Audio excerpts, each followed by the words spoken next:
Әлбәттә. Сәхнәдә дә Зөлфия ханым сезнең белән бик озак калып бардылар. Менә ничегрәк үтезен тота иде ул. Һәм сез дә Инстаграмда язып чыктыгыз, мине каушаган кызны ул шунда ук урынга утыртты дип. Менә ничек булды бу хәл? Мин әйтергә телим, менә бүген мин шундый оста дикторлар арасында басып торам. Ул әлбәттә аерым бер һөнәр.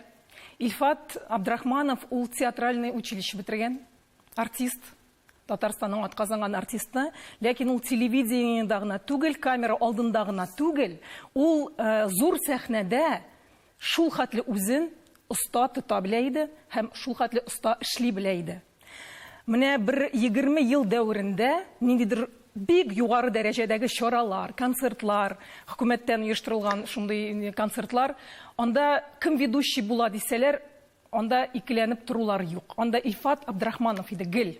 Чөнки аның тавышы белән, аның үзен тотышы белән, затлылыгы белән, чит илләр кунаклар алдында да, Россия кунаклары алдында да, ничектер менә Татарстанның йөзе буларак, Татарстанның йөзенең тавышы буларак, ул гел сәхнәдә үзен шулай итеп җиткерә ала. Һәм аның профессиональ үзенчәлекләре турында без рекламасын сөйләп